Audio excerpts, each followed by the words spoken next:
Hello everyone, this is Saurabh Sharma. Welcome back to our channel never quit. आज हम आपके लिए फ़िज़िक्स की नेक्स्ट क्लास लेकर आए हैं.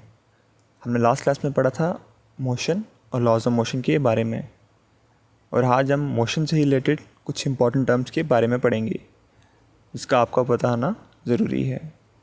तो शुरू करने से पहले अगर आप हमारे चैनल पर नए हैं तो उसे सब्सक्राइब ज़रूर कर लें और बेल आइकन दबा लें ताकि आने वाली सभी वीडियोस का नोटिफिकेशन आपको मिल सके. तो चलिए ज़्यादा देर ना करते हुए आज हम अपना लेक्चर शुरू करते हैं.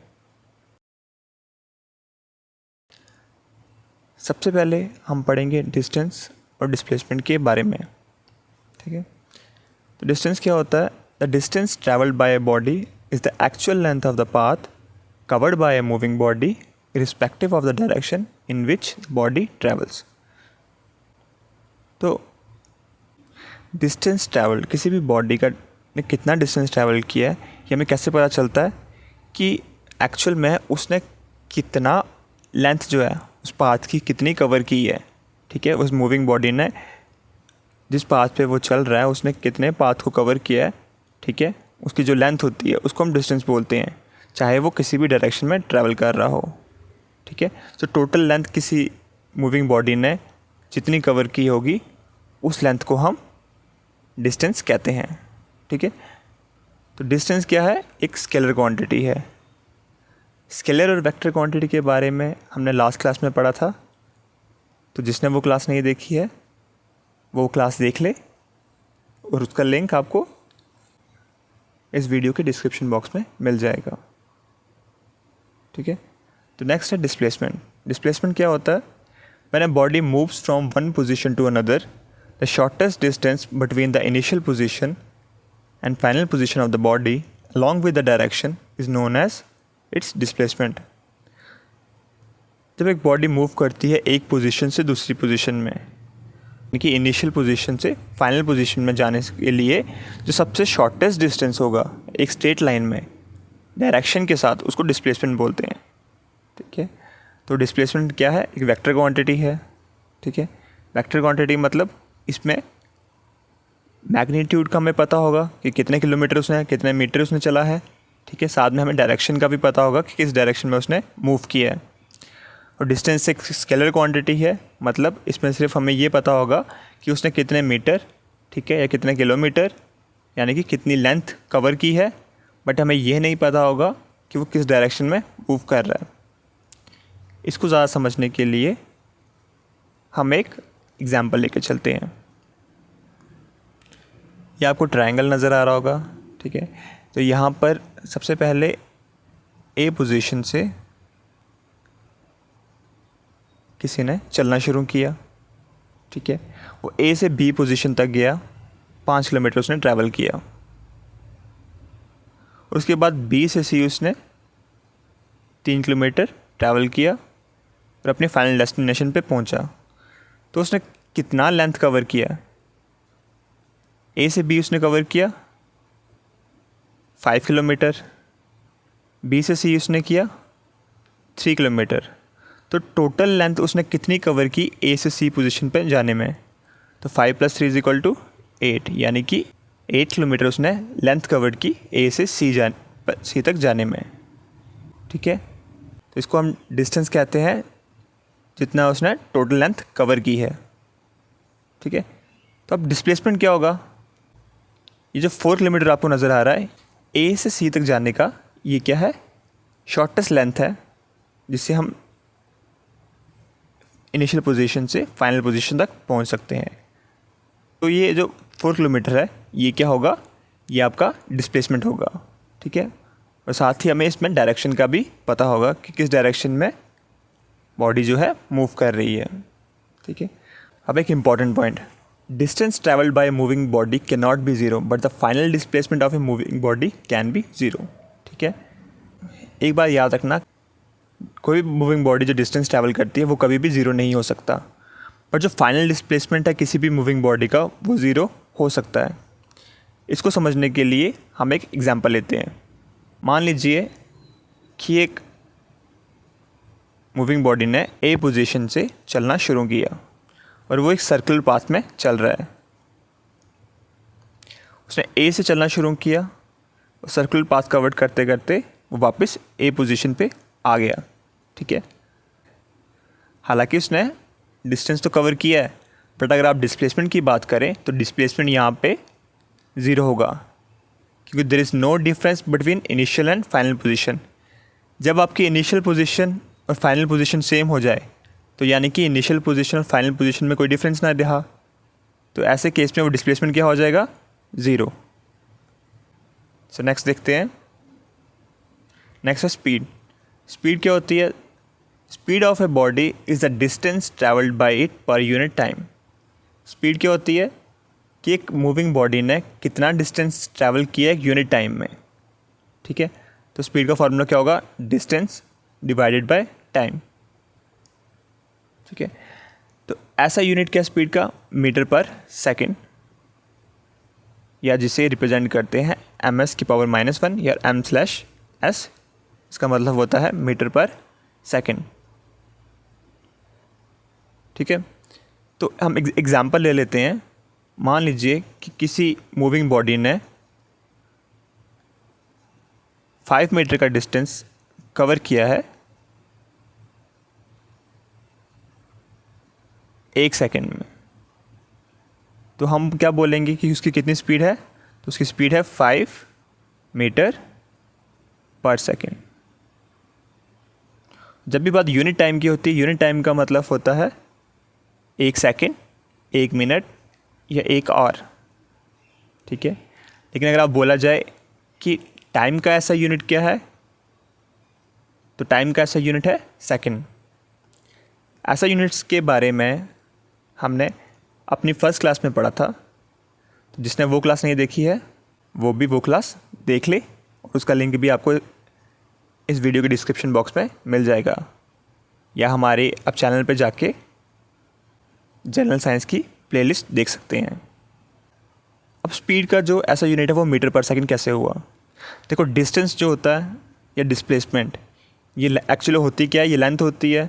तो लेंथ का जो ऐसा यूनिट है वो है मीटर, और टाइम का जो ऐसा यूनिट होता है वो होता है सेकंड। तो स्पीड का ऐसा यूनिट हो गया मीटर पर सेकंड। नेक्स्ट है स्पीड। क्या है? स्पीड एक स्केलर क्वांटिटी है। स्केलर क्वांटिटी मतलब इसमें हमें मैग्नीट्यूड पता होता है कि किसी गाड़ी की या किसी भी मूविंग बॉडी की क्या स्पीड है, बट हमें ये नहीं पता होता वो मूविंग बॉडी किस डायरेक्शन में मूव कर रही है। स्पीड का ऐसा यूनिट क्या है? मीटर पर सेकंड, बट हम हायर यूनिट्स जो यूज़ करते हैं वो है किलोमीटर पर आवर। नेक्स्ट है the speed of A running car at any instant of time is shown by an instrument called speedometer। किसी भी कार की अगर किसी भी इंस्टेंट पे हमें ये पता करना हो कि कितनी स्पीड है, तो वो हमें कैसे पता चलता है? तो वो हमें एक इंस्ट्रूमेंट बताता है जिसे हम स्पीडोमीटर बोलते हैं। कोई भी गाड़ी देख लोगे तो आपको जनरली स्पीडोमीटर उस गाड़ी में मिल जाएगा। नेक्स्ट है The distance traveled by a car is measured by an instrument called odometer।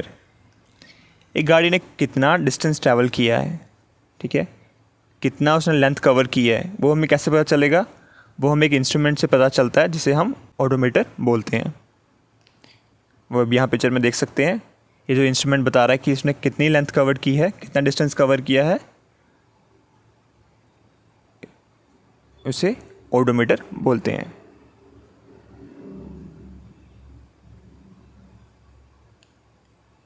Next है वेलोसिटी। वेलोसिटी क्या होती है? Velocity of a body is the distance travelled bye it per unit time in a given direction. किसी भी body की velocity क्या होती है कि उसने कितना डिस्टेंस ट्रैवल किया है एक यूनिट टाइम में और एक गिवन डायरेक्शन में, ठीक है।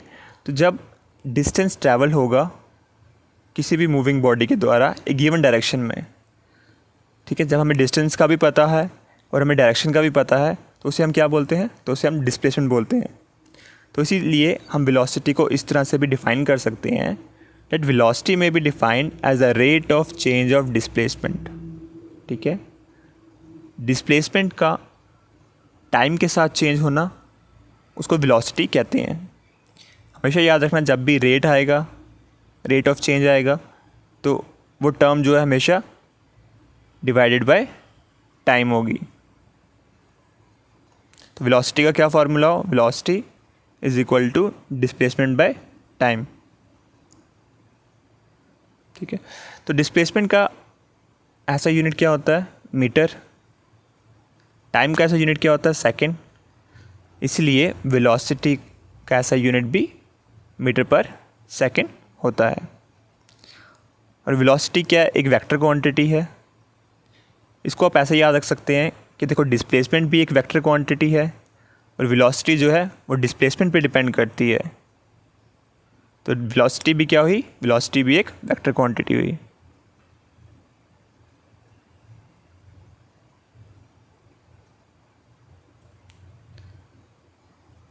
नेक्स्ट है एक्सेलरेशन।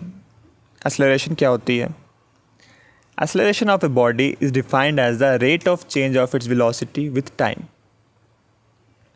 एक्सेलरेशन क्या होती है, एक्सेलरेशन को हम डिफाइन कर सकते हैं कि वेलोसिटी का चेंज होना टाइम के साथ साथ, उसे एक्सेलरेशन बोलते हैं। तो एक्सेलरेशन का फार्मूला क्या होता है, change in velocity divided by time taken. देखो आपने जितनी भी गाड़ियाँ, आपने एक वर्ड सुना होगा, हर गाड़ी में एक एक्सेलरेटर होता है। तो एक्सेलरेटर क्या काम करता है, ये वेलोसिटी को इंक्रीज़ या डिक्रीज़ करता है टाइम के साथ साथ। तो ये जो टाइम के साथ वेलोसिटी का इंक्रीज़ या डिक्रीज़ होना है, इसे हम एक्सेलरेशन कहते हैं। अब चेंज इन वेलोसिटी क्या होता है, वेलोसिटी में चेंज हम कैसे निकालते हैं, चेंज इन वेलोसिटी होती है final velocity minus initial velocity. Final velocity को हम v से डिनोट करते हैं और इनिशियल वेलोसिटी को हम u से डिनोट करते हैं। तो हम इसीलिए एक्सेलरेशन का फार्मूला ये भी लिख सकते हैं, a is equal to v minus u upon t। और एक्सेलरेशन का ऐसा यूनिट है मीटर पर सेकेंड स्क्वायर। ठीक है, एक्सेलरेशन क्या है, एक वेक्टर क्वांटिटी है, यानी कि इसमें हमें मैग्नीट्यूड के साथ साथ डायरेक्शन का भी पता होता है। ठीक है, तो एग्जांपल ले लेते हैं एक एक्सेलरेशन की। मान लो एक गाड़ी की इनिशियल वेलोसिटी है 25 किलोमीटर पर आवर। ठीक है, और फाइनल वेलोसिटी है 30 किलोमीटर पर आवर। मतलब 25 किलोमीटर उस गाड़ी की पहले स्पीड थी, उसे इंक्रीज़ करके 30 किलोमीटर उस गाड़ी की स्पीड पहुंचाई। तो चेंज इन वेलोसिटी कितना होगा, 30 माइनस 25, तो कितना हो गया 5 किलोमीटर पर आवर।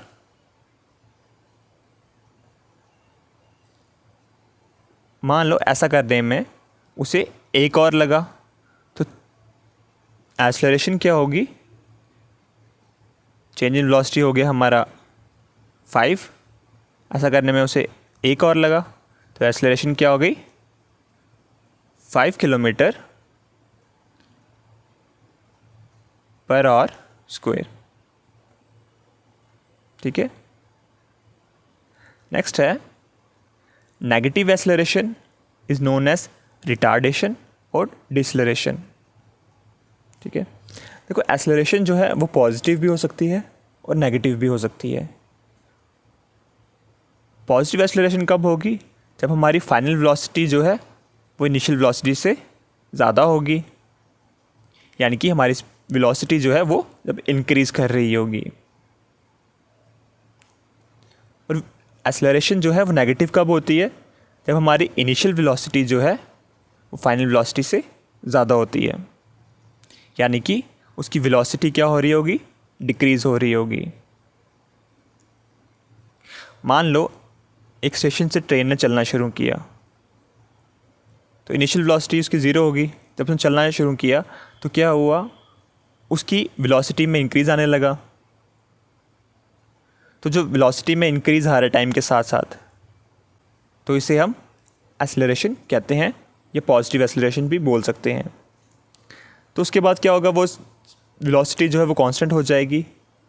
बट जब ट्रेन को स्टेशन पे रुकना होगा तो वो अपनी वेलोसिटी को आहिस्ता आहिस्ता डिक्रीज़ करते जाएगी। ठीक है, तो वेलोसिटी डिक्रीज़ करने से क्या होगा, जो उसकी फाइनल वेलोसिटी वो कम होती जा रही है, तो ऐसी एक्सेलरेशन को हम रिटार्डेशन बोलते हैं या डिसलेरेशन बोलते हैं। मान लो किसी गाड़ी की इनिशियल वेलोसिटी जो थी वो थी 25 किलोमीटर पर आवर और फाइनल वेलोसिटी क्या है 20 किलोमीटर पर आवर। तो चेंज इन वेलोसिटी क्या हो जाएगा -5 किलोमीटर पर आवर। ठीक है, तो एक्सेलरेशन जो आएगी वो क्या होगी नेगेटिव में, तो इसलिए हम ऐसी एक्सेलरेशन को नेगेटिव एक्सेलरेशन भी बोलते हैं। तो नेक्स्ट देखते हैं। नेक्स्ट है uniform motion and non uniform motion. तो यूनिफॉर्म मोशन क्या होता है? Body has uniform motion if it travels equal distances in equal intervals of time, no matter how small this intervals may be. तो एक body को हम uniform motion में तब बोलते हैं अगर वो इक्वल डिस्टेंसेस कवर करे इक्वल इंटरवल ऑफ टाइम में, चाहे वो इंटरवल जितने मर्जी छोटे क्यों ना हो। इसको समझने के लिए हम distance time graph uniform motion का देख सकते हैं। या हॉरिजॉन्टल में हमने लिया हुआ टाइम लिया हुआ है जिसमें 2 सेकेंड्स का गैप है, जैसे आप देख सकते हैं 2, 4, 6, 8 ऐसे हमने रिप्रेजेंट किया हुआ है। और डिस्टेंस जो है हमने वर्टिकली लिया हुआ है 10, 20, 30 एंड सो ऑन। सो आप देख सकते हैं कि मान लो कि 2 सेकेंड पे किसी गाड़ी ने 10 मीटर का डिस्टेंस कवर किया, 4 सेकेंड में उसने 20 का कवर किया, 6 में उसने 30 का कवर किया। तो हर 2 सेकेंड्स के बाद वो 10 मीटर कवर करता जा रहा है। सो ऐसे मोशन को जहाँ पे वो इक्वल डिस्टेंसेस कवर कर रहा है इक्वल इंटरवल ऑफ टाइम में, इक्वल डिस्टेंस क्या था यहाँ पर 10 मीटर और इक्वल इंटरवल्स क्या है 2 सेकेंड्स। तो ऐसा मोशन जहाँ पे हम इक्वल डिस्टेंसेस कवर करें इक्वल इंटरवल ऑफ टाइम में, तो ऐसे मोशन को हम यूनिफॉर्म मोशन कहते हैं। तो नेक्स्ट है नॉन यूनिफॉर्म मोशन। तो body has non uniform motion if it travels unequal distances in equal intervals of time. तो नॉन यूनिफॉर्म मोशन क्या हो गया? अगर एक बॉडी जो है वो ट्रैवल कर रही है अनइक्वल डिस्टेंसेस, ठीक है, मान लो जैसे नॉन यूनिफॉर्म मोशन का ग्राफ देख सकते हैं, ठीक है, कि मान लो इसने 2 सेकेंड में कितना किया होगा 5 मीटर कवर किया होगा, 4 सेकेंड में इसने 8 मीटर कवर किया होगा, 6 में इसने 15 किया होगा एंड सो ऑन। सो जो ये चेंजेस आ रहा है डिस्टेंस में, ठीक है, वो इक्वल नहीं है, ठीक है, बट हम इक्वल इंटरवल्स हम टाइम में देख रहे हैं, हर 2 सेकेंड के बाद देख रहे हैं। तो ऐसे मोशन को जिसमें हम अनइक्वल डिस्टेंसेस कवर कर रहे हैं इक्वल इंटरवल ऑफ टाइम में, उसको हम नॉन यूनिफॉर्म मोशन कहते हैं।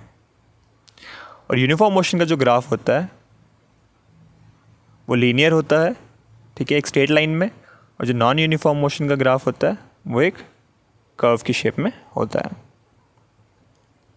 सो आई थिंक आपको यूनिफॉर्म और नॉन यूनिफॉर्म मोशन क्लियर होगा। So thank you for watching this video.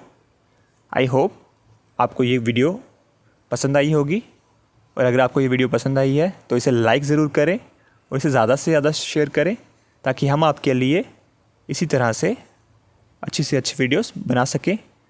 और इस वीडियो से रिलेटेड आपके कोई भी सजेशंस या आपके कोई भी डाउट्स हैं जो आपको समझ ना आया हो, तो वो आप कमेंट सेक्शन में हमें कमेंट ज़रूर करें और हमें ज़रूर बताएं कि आज की क्लास आपको कैसे लगी।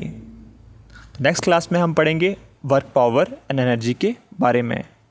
सो till then, good bye, stay home, stay safe.